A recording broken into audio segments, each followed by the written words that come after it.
Hello friends, welcome to another episode of Blossoms and Bourbon. My name is Mark. I'm the owner here at Creative Occasions, and it's a pleasure to have you in my workroom. The holidays are upon us, and if you're like me, you get to the point where you just feel the crush, the crush of having so much to do and so little time to do it. And one of the things that, I don't know, for me and perhaps for you too, I'm sure, is getting your house beautiful. And so you fret about that and you stress about it.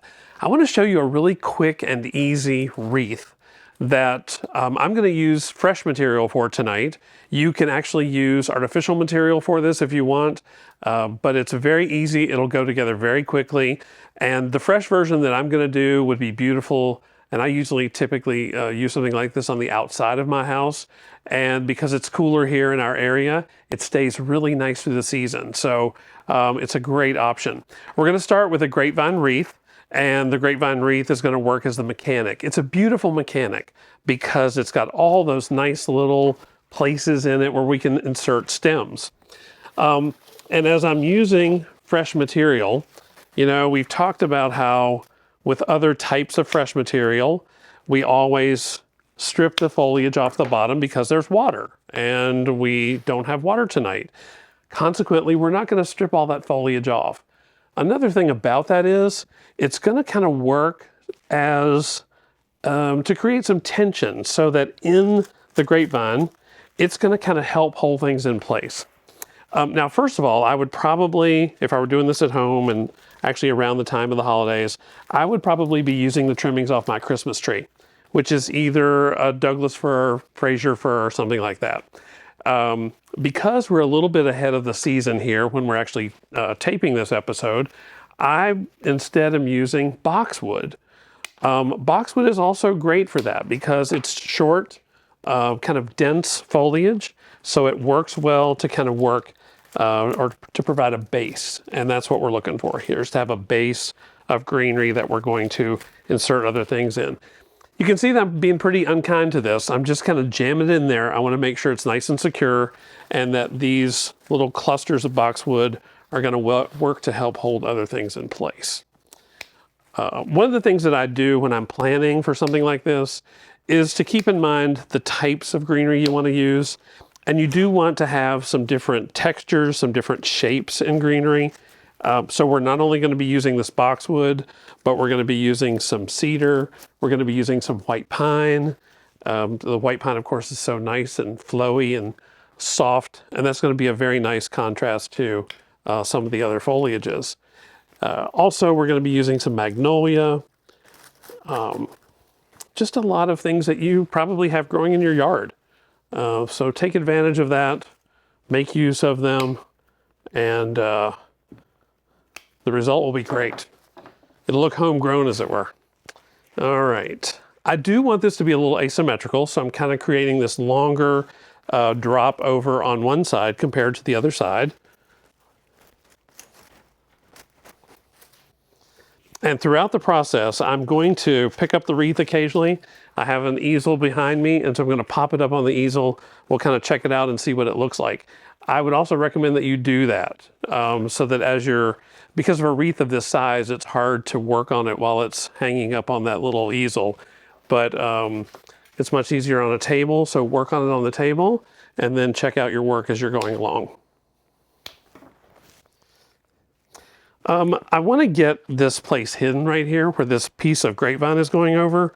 So I'm actually going to turn this upside down compared to how I would normally put it in and just kind of cover that up a little bit. I don't want to see that bare kind of stub in there. Pull some of these out to save for later, and let's go in with a little bit of cedar now.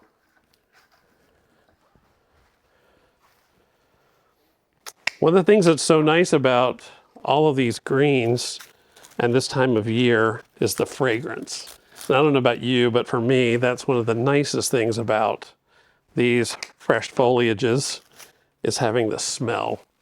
It smells like the holidays, and I think that's just so nice. So while you're watching, type in the response. What are some of the things that you love to do for the holidays? What are traditions that you have about how you celebrate or about how you decorate your house and things like that? Would love to know that. And I would also love for you to just click on that little bell icon so that you can like the videos, be notified of them when we post new videos. And it is super helpful to us if you do like them and subscribe. So I appreciate your help so much with that. Now, if you are using artificial greenery and product for this, I would suggest doing some gluing as you put this in. The artificial greenery, because it's built on wires, it doesn't quite have the staying ability that this has with these textures and the roughness of these surfaces. So it's not going to stay quite together as easily as this will. And one way to be sure and keep this nice and fresh through the holidays too is to mist it with some water. As I mentioned, I do things like this and have them on the outside of my house. And so the rain, the snow, if we get snow, all of that helps to keep the product hydrated. If you're in an area where you don't get that kind of moisture, then be sure to take a water bottle and just mist the greenery. That will help it stay nice and fresh. All right, let's take a look.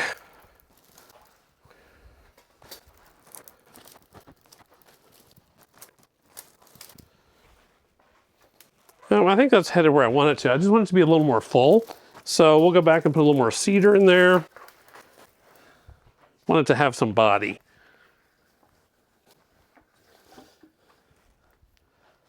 Like we all have after the holidays, right? Jason and I were just talking about that, as a matter of fact.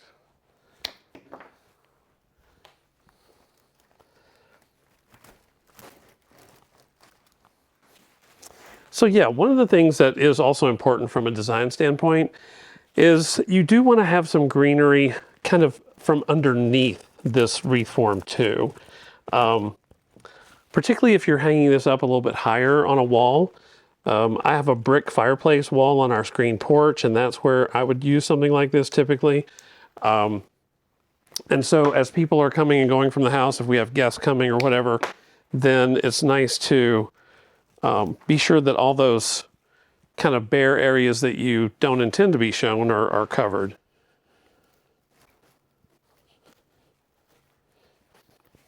Okay, you can see we're kind of having to work a little bit to get some of that in there, which is totally fine.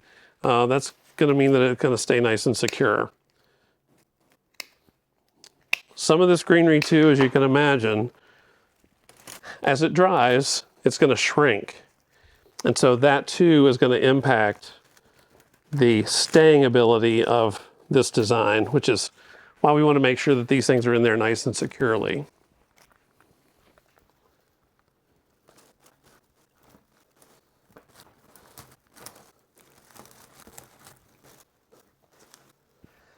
All right, maybe just a little bit more.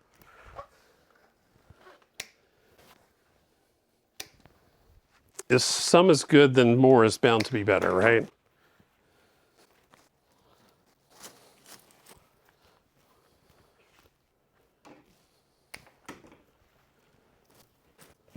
Oh.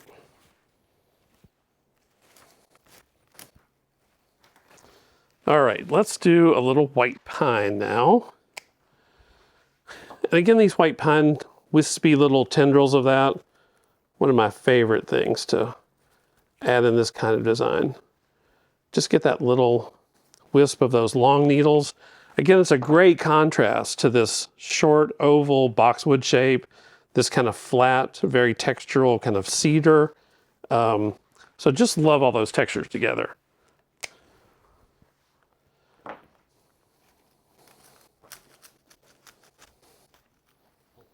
Now, I am going to kind of just let some of this move out from the actual kind of shape of the circle of the wreath.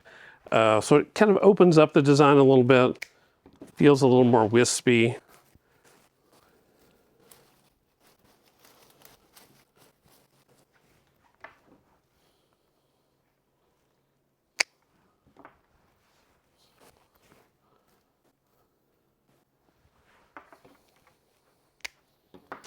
Now the pine is something kind of like the artificial products that you might be using.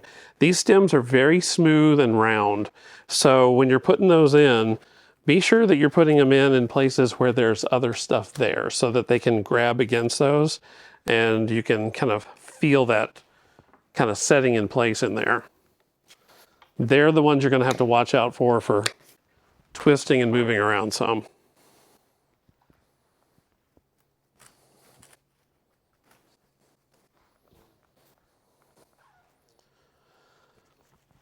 I am still kind of creating a point. You'll notice that there's kind of this spot right here. There's going to be a ribbon there. So that's kind of what I'm keeping in mind as I'm placing some of the other foliage and the materials in this design, is that I kind of have that in the back of my mind the whole time.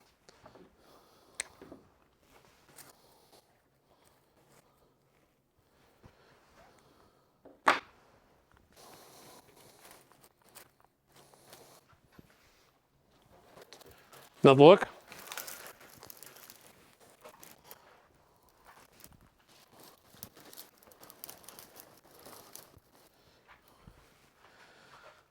Oh yeah, that's much better. You could still use a little more fullness over here, so we may do that after we get the bow on, but let's look at doing the bow. One of the things that I really, really like to do with the ribbon is to mix patterns and textures.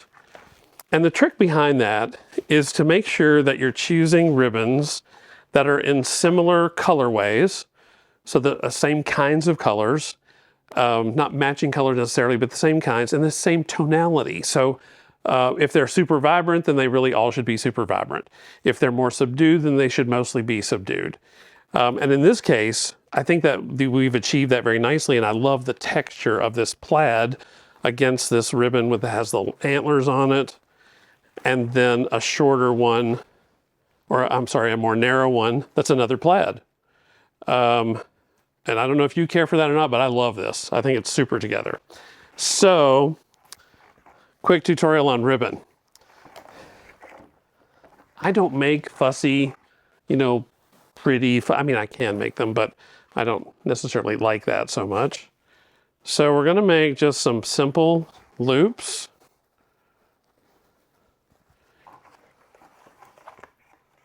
This is the worst part, is manhandling the spools that the ribbon's on.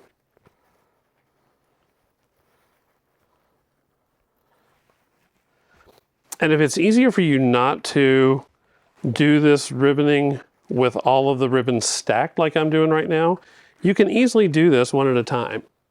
You can pull out, they're going in the floor. That's just the easiest. It's a known fact. You can start with the wider one. You can just come back over that with the more narrow one. Just kind of pull it in front of the other one a little bit. And then last up, the smaller one.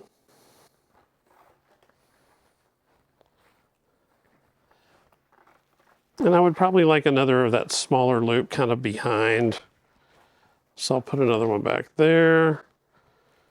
And I really love the green, so let's just do a little smaller loop in the center with that. Okay, I think that's gonna work. Just gonna tie it off with a chenille stem.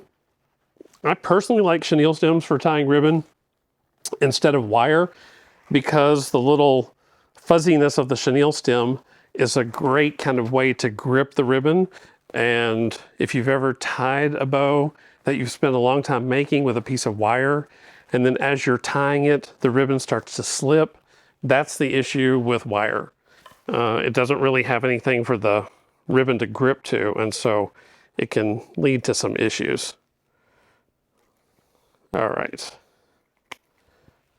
So we're just gonna whack that off. Now I'm gonna have to be careful not to step on that.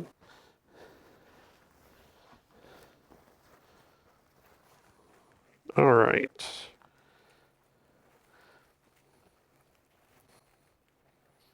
I'm just gonna go through a section of that grapevine, the one I was trying to hide.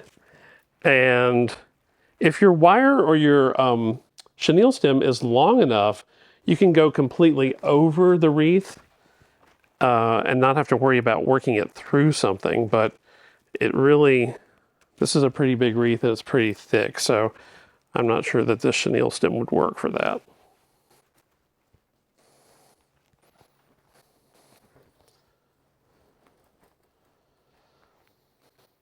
And you want to just kind of amp that down as hard as you can. Just twist it so it's nice and firm, especially if it's going to be outside. You know, if there's going to be wind and breezes, you want to make sure that that stays there. And these guys, the tails, we just have to kind of twist them a little bit underneath. That's not particularly pretty under there, but you want the pretty side of the ribbon showing out. So it's just necessary to kind of get in there, twist it a little bit so it'll stay up and the pretty side will show. All right, so we'll trim those up in just a bit. Now I want to add some more like natural and kind of organic elements. So we're going to do some lotus pods.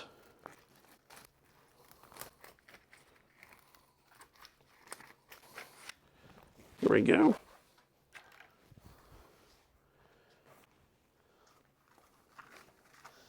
Yeah, we can leave that stick nice and long on that lotus pod because it's got a long way to go, so that's perfect.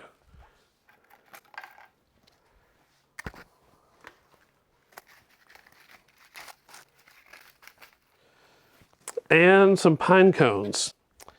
Quick lesson on how you attach these came straight from the yard. Thanks, Aunt Frida, for these. I appreciate that so much. We're going to take just a little thin wire, nestle it down into the pine cone, leaving kind of equal lengths of the wire, and just twist.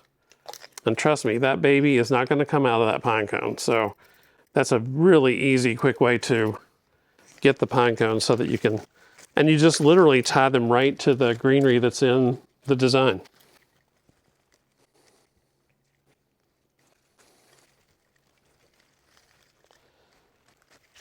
Again, kind of making sure that you're getting that nice and tight in there. You don't want them moving around too much.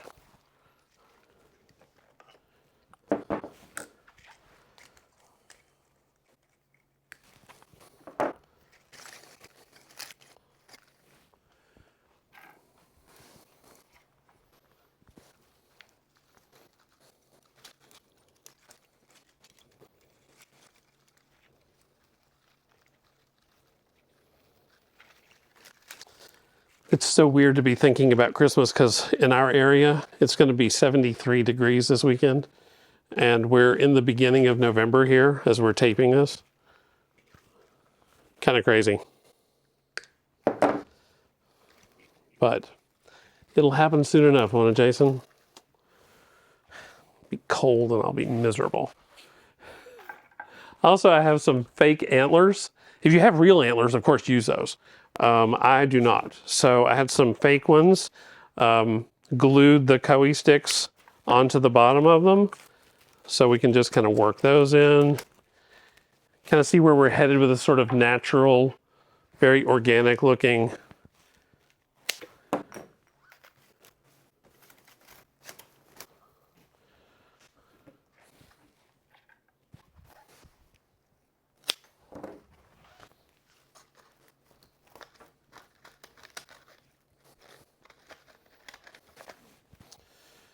All right, maybe one right there.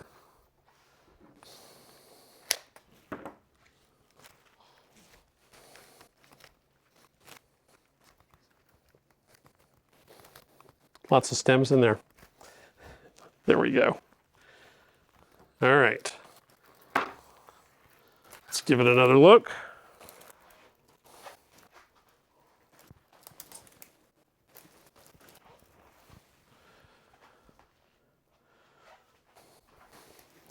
Yeah, I'd like this guy to kind of be seen a little bit more, so I'm going to adjust him so that he's pointed out a little bit more.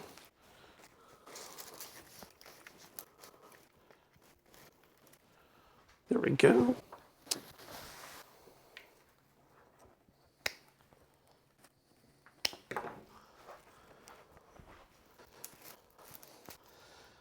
And remember I said this side needed a little more something something? Yep, I can certainly tell that when I've got it up here.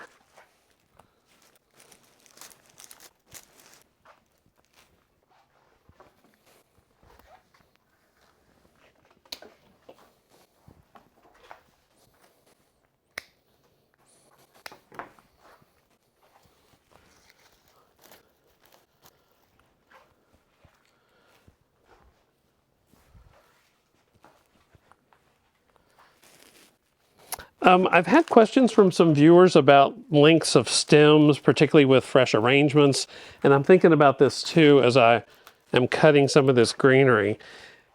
It really is just kind of experience, pardon me, that you've done it long enough that you kind of know about stem length, and what stem length might work, what stem length wouldn't work, and you know, you kind of have to just play with it a little bit. So don't be afraid to do that. Everybody was learning at some point, and it's okay to make mistakes and try again.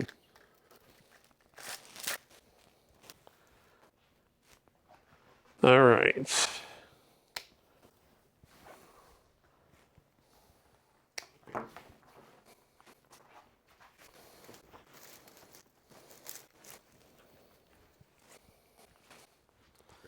Sorry, these little finishing things are actually much easier when it's up and when I can take a look at it. Now,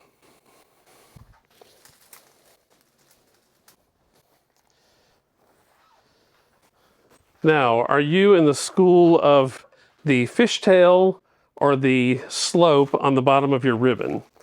I am the fishtail guy, so I'll just cut that little inverted V in all these. This one I'm probably not because it's so narrow, and because it has a nice wire in it, I'm just gonna fold that over on itself so you have a nice finished edge and you don't see that raw cut fabric and the wires are not extended and showing. This guy needs a fishtail though. It's just wide enough and just perfect. And by the way, if you have good ribbon scissors, do not cut this wired ribbon with your good ribbon scissors because you'll mess them up. I have someone who works for me once, and they were doing something for me here back in the workroom and walked by my workstation and picked up my ribbon scissors to cut wire with.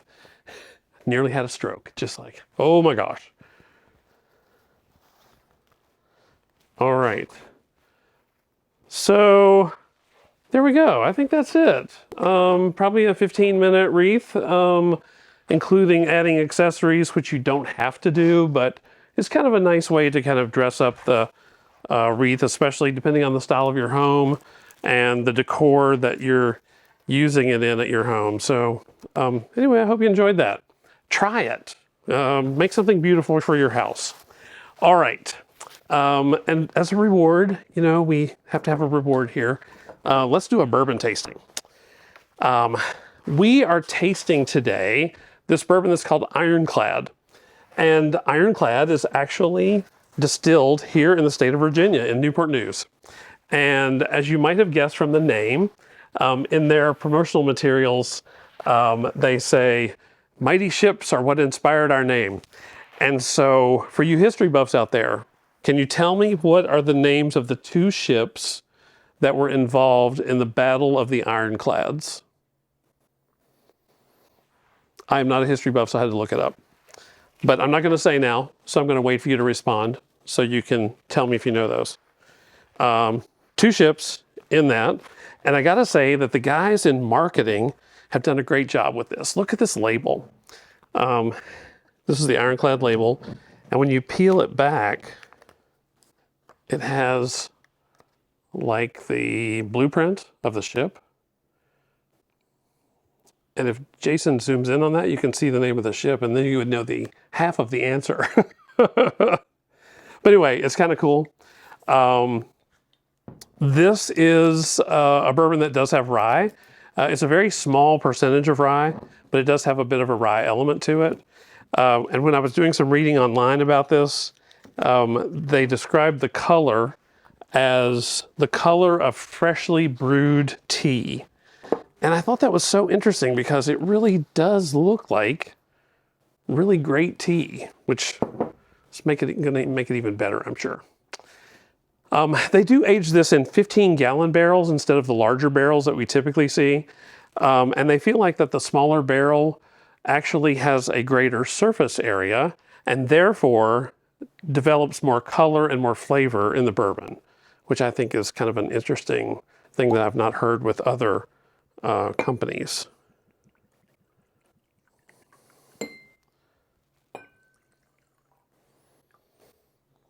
Pretty color. It's tea. It's just like tea, Jason.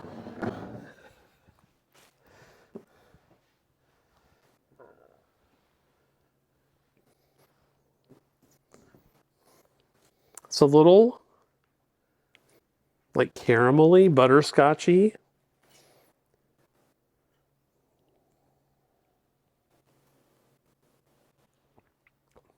That was the one just to wake up my mouth to the fact that there's bourbon coming, so gonna have to be another one. A little bit of like brown sugar.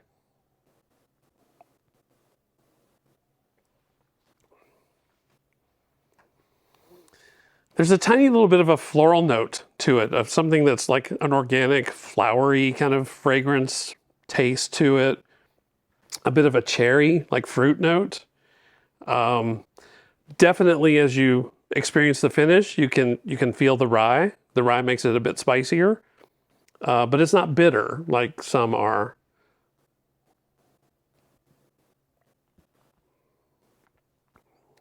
So pretty good, actually. Ironclad from Newport News, Virginia.